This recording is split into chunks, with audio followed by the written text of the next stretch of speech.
सब प्रेतों को और चमीटा मारे जाएं। बोलो बालाजी भगवान की।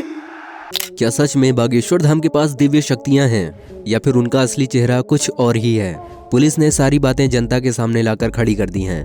दोस्तों, आजकल YouTube पर फिल्मी हीरो हीरोइन कम और हमारे बागेश्वर महाराज कुछ ज्यादा ही ट्रेंड कर रहे हैं। रोजाना इनकी कोई ना कोई नई वीडियो वायरल होती ही रहती है।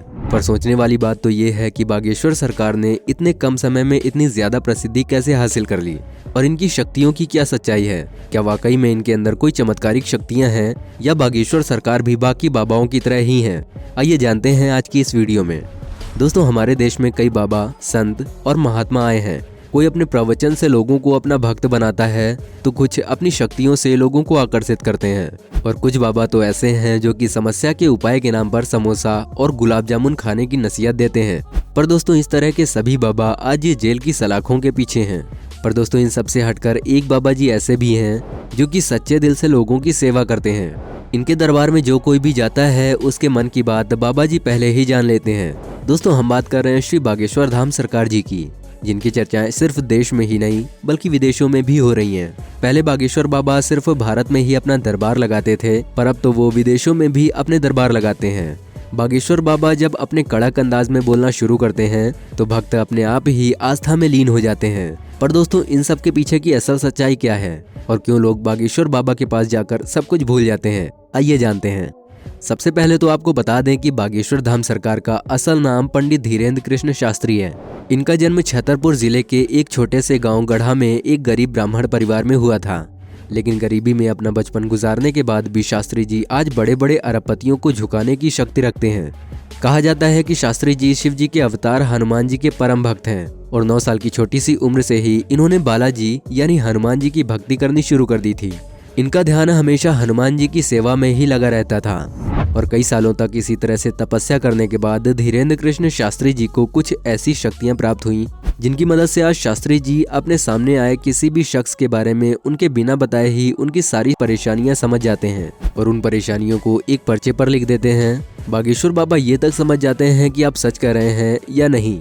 इनके द्वारा कहा गया एक एक शब्द पूरी तरह से सत्य होता है, जिसका सबसे बड़ा प्रमाण ये है कि आज तक कोई भी उनके द्वारा कही गई बातों को झूठा साबित नहीं कर पाया है। असल में होता कुछ ऐसा है कि जो लोग भी बागेश्वर धाम नहीं जा पाते वो घर से ही अर्जी लगाते हैं। जिस किसी की भी अर्जी को श्री बालाजी सरकार स्वीकार कर लेते हैं, उस व्यक्ति को या फिर उसके परिवार के किसी भी सदस्य को स्वप्न में 2 दिन तक बराबर बंदर दिखाई देते हैं। दोस्तों, ये कोई मनगढ़ंत बात नहीं है। अभी तक जितने भी लोगों की अर्जी स्वीकार हुई है उनको स्वप्न में बंदर ही दिखाई दिए थे। लेकिन दोस्तों, हमारे देश की मीडिया को तो आप जानते ही हैं कि मीडिया वाले बाल की खाल निकालने में कितने माहिर होते हैं और मीडिया वालों को बागेश्वर सरकार की इन चमत्कारी बातों पर विश्वास नहीं हुआ, जिसके चलते वो भी पहुंच गए बागेश्वर सरकार की शक्तियों को परखने। पर जब मीडिया वाले दरबार में गए तो वो ये देखकर हक्के बक्के रह गए कि शास्त्री जी ने उन्हें पहचान लिया था और उनकी पोल लोगों के सामने खोल दी। इस पूरे इंसिडेंट को देखकर मीडिया वाले भी बागेश्वर सरकार के सामने नतमस्तक हो गए और जैसे ही ये बात लोगों के सामने आई तो हर कोई ये देखकर दंग रह गया कि कैसे एक जवान बाबा ने बड़े बड़े संत महात्माओं के भी कान काट रखे हैं।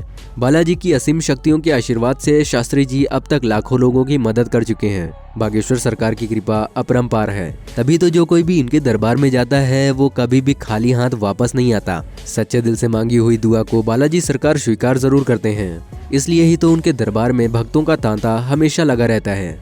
सभी की बस एक ही इच्छा होती है कि बस कैसे भी करके उसकी अर्जी लग जाए और श्री बालाजी सरकार के आशीर्वाद से वो पंडित धीरेन्द्र कृष्ण शास्त्री जी से मिल पाए। कई महिलाएं तो बागेश्वर सरकार की खूबसूरती को देखकर मोहित हो उठती हैं। अब दोस्तों, अगर इनकी जगह कोई और बाबा होता तो वो इस बात का फायदा जरूर उठाता, पर बागेश्वर महाराज ऐसा नहीं है।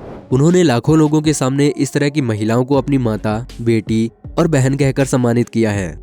वैसे तो शास्त्री जी छतरपुर के गढ़ा में अपना दरबार लगाते ही हैं, पर इसके साथ ही वो भारत के अन्य जिलों में भी अपना दरबार सजाते हैं और वहाँ भी लाखों की संख्या में लोग उनको सुनने के साथ साथ उनके चमत्कारों को देखने के लिए आते हैं।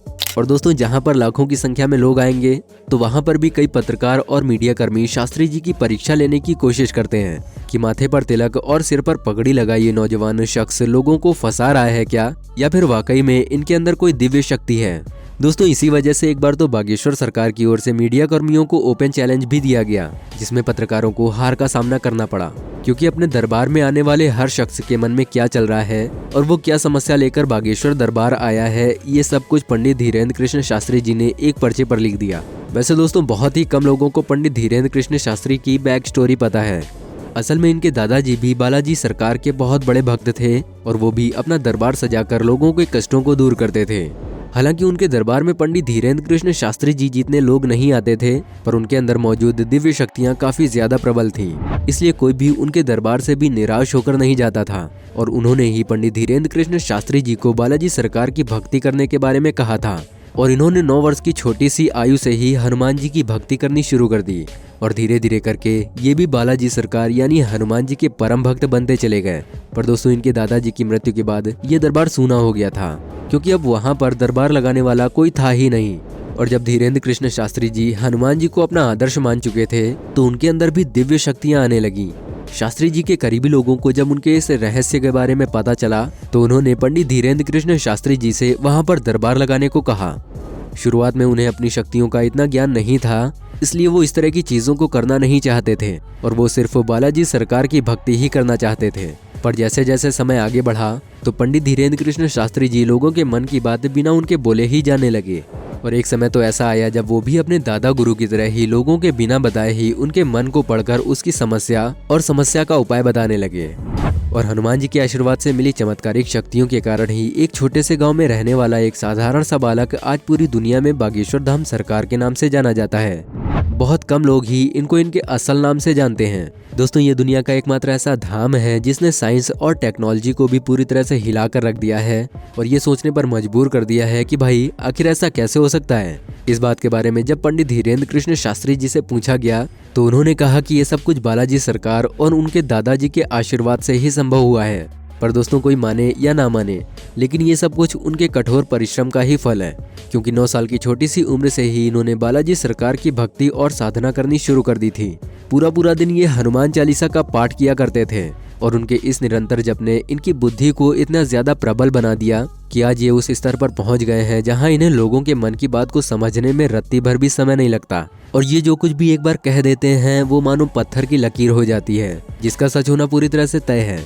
और इसके 1 या 2 नहीं बल्कि अनगिनत उदाहरण आपने इनके दरबार में देखे ही होंगे। पर दोस्तों इनके दरबार में आने वाला हर शख्स सच्चे दिल से आया हो ये भी जरूरी नहीं है, क्योंकि कई बार बहुत से लोग अपने गलत कामों के लिए भी भगवान का ही रास्ता अपनाते हैं और जब भी कोई ऐसा इंसान उनके दरबार में आता है तो ये उसे पहचान कर वहाँ मौजूद सभी लोगों के सामने उसके मन की गंदगी को साफ जाहिर करते हैं, ताकि बालाजी के पवित्र दरबार में कोई भी गंदे मन का व्यक्ति ना आ पाए।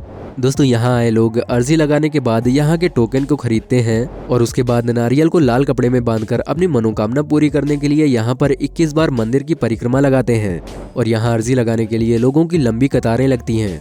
जिसके बाद वो सभी लोग बागेश्वर धाम के दिव्य दरबार में जाकर श्री धीरेन्द्र कृष्ण महाराज के प्रवचन सुनते हैं और इसीलिए फिर चाहे पुलिस हो या मीडिया, कोई भी ये नहीं कह सकता कि बागेश्वर महाराज पाखंड हैं। दोस्तों अगर आप भी बागेश्वर महाराज की शक्तियों को जानते हैं तो कमेंट सेक्शन में जरूर बताइएगा। वीडियो पसंद आई हो तो वीडियो को लाइक करें और ऐसी ही और वीडियोस के लिए हमारे चैनल को सब्सक्राइब करके बेल आइकन को भी जरूर ऑन कर लें। वीडियो में बहुमूल्य समय देने के लिए आपका बहुत बहुत धन्यवाद।